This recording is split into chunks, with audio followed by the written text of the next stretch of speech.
Belajar menulis adalah belajar menangkap momen kehidupan dengan penghayatan total yang paling mungkin dilakukan manusia.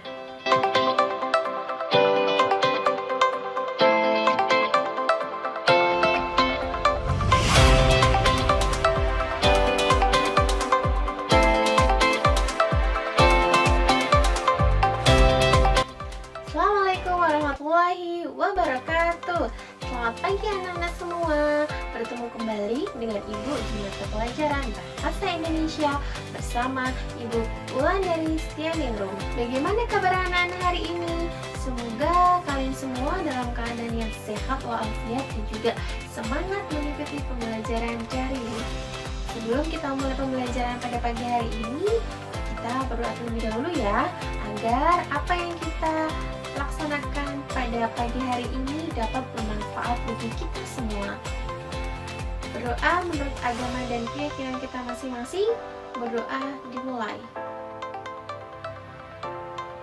Cukup. Hari ini kita masih melanjutkan pembelajaran minggu lalu, yaitu tentang teks eksplanasi. Kegiatannya apa? Hari ini kita akan memproduksi sebuah teks eksplanasi. Bagaimana ya caranya? Yuk kita cermati terlebih dahulu apa saja kompetensi dasar, indikator, dan juga tujuan pembelajaran pada pagi hari ini. Kita simak bersama-sama ya. Memproduksi teks eksplanasi. Kompetensi dasar yang akan kita pelajari pada pagi hari ini adalah memproduksi teks eksplanasi berkaitan dengan bidang pekerjaan secara lisan atau tulis dengan memperhatikan struktur dan kebahasaan. Indikatornya adalah menentukan pola pengembangan dalam menulis teks eksplanasi, kemudian menulis teks eksplanasi berdasarkan struktur dan kebahasaan. Tujuan pembelajarannya adalah setelah melihat tayangan video, peserta didik dapat menentukan pola pengembangan dalam menulis teks eksplanasi dengan benar.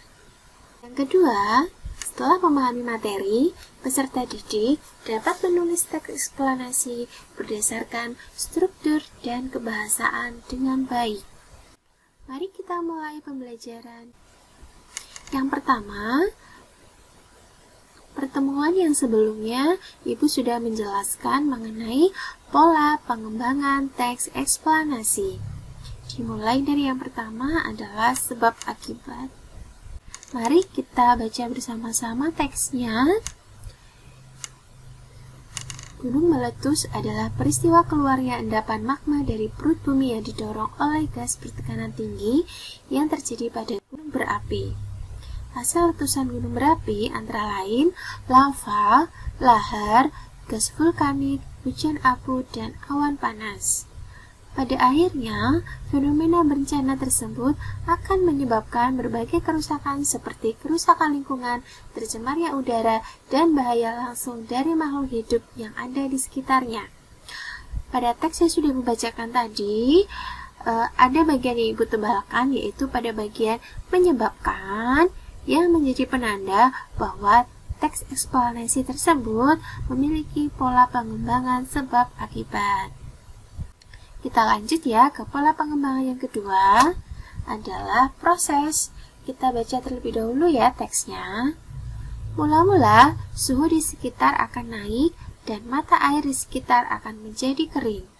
Lalu gunung akan mengeluarkan suara bergemuruh, kadang disertai getaran atau gempa kecil. Kemudian, endapan magma terdorong dari perut bumi oleh gas bertekanan tinggi. Setelah itu, letusan gunung berapi menghasilkan lava, lahar, gas vulkanik, hujan abu, dan awan yang panas. Dari teks yang sudah Ibu bacakan tadi, jelas ya bahwa ada penanda atau konjungsi yang menyatakan bahwa paragraf tersebut terdapat sebuah proses, yaitu ada kata mula-mula, kemudian lalu, kemudian, dan juga setelah itu. Baik, kita lanjut ke materi yang selanjutnya. Nah, masih ingat ya anak-anak tentang struktur teks eksplanasi yang terdiri atas 3. Yang pertama adalah identifikasi fenomena yang terdiri dari latar belakang kejadian, kemudian proses kejadian yang terdiri dari kronologi, penyebab, kemudian struktur teks yang terakhir adalah ulasan, terdiri dari mengomentari konsekuensinya. Berikut ini adalah contoh menganalisis struktur teks eksplanasi. Untuk kotak yang pertama itu adalah identifikasi fenomena, kemudian kotak yang kedua adalah proses kejadian, yang ketiga adalah ulasan. Nah, ini tidak akan Ibu jelaskan karena ini hanya sebagai pengingat saja karena materi ini sudah Ibu berikan pada pertemuan yang sebelumnya. Kemudian, kebahasaan teks eksplanasi tentunya anak-anak juga masih ingat ya. Yang pertama ada konjungsi kausalitas yang menyatakan bahwa dalam kalimat tersebut menyatakan atau menggunakan kata hubung yang menyatakan sebab akibat. Contohnya, lingkungan rumah kami kebanjiran karena banyak warga yang membuang sampah sembarangan ke sungai.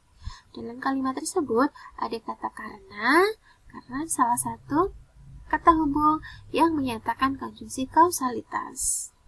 Kemudian yang kedua adalah konjungsi kronologis yang menyatakan ada serangkaian waktu dalam kalimat tersebut. Contohnya, pada pagi hari, Pak Ridwan sudah memanaskan motor untuk persiapan berangkat kerja. Setelah itu, dia akan langsung berangkat bila motor sudah panas. Nah, dalam kalimat tersebut terdapat kata setelah itu yang menyatakan bahwa ada waktu. Waktu yang pertama adalah memanaskan motor, kemudian waktu yang kedua adalah langsung berangkat bila motor sudah panas. Kebahasaan yang ketiga adalah adanya keterangan waktu. Biasanya teks eksplanasi itu ada keterangan yang menjelaskan kapan terjadinya peristiwa tersebut. Kemudian ada kata kerja pasif, yaitu salah satu jenis kata kerja yang subjeknya mengalami atau dikenai pekerjaan. Biasanya jenis kata ini mendapat imbuhan di atau ter. Contohnya nih, mobil jeep berwarna merah itu dikendarai oleh Paman Joko dengan sangat hati-hati. Nah, tentunya anak-anak masih ingat ya dengan materi ini. Nah, kita masuk ke langkah-langkah menulis teks eksplanasi. Ini akan kita pelajari pada pertemuan hari ini. Mulai dari apa saja? Yang pertama adalah nanti silakan anak-anak mendaftar topik-topik yang sekiranya akan anak-anak tuliskan. Bisa berupa budaya, kemudian bisa berupa dunia remaja, ada pula teknologi, kemudian bencana alam, dan juga fenomena alam.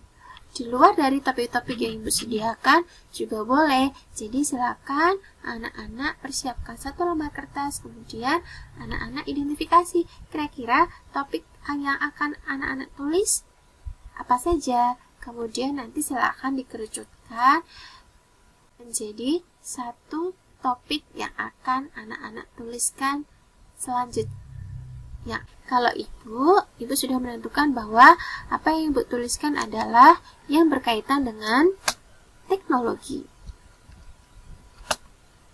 Nah, kemudian kita tentukan dulu tujuan dari topik yang sudah kita pilih.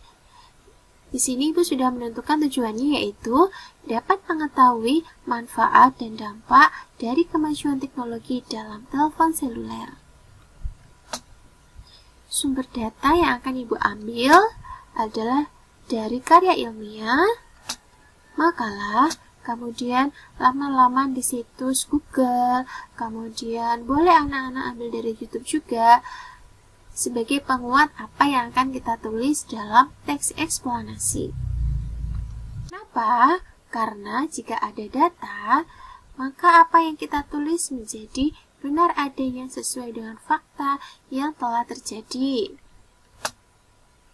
Kemudian, di sini Ibu sudah mencoba untuk membuat contoh kerangka teksnya.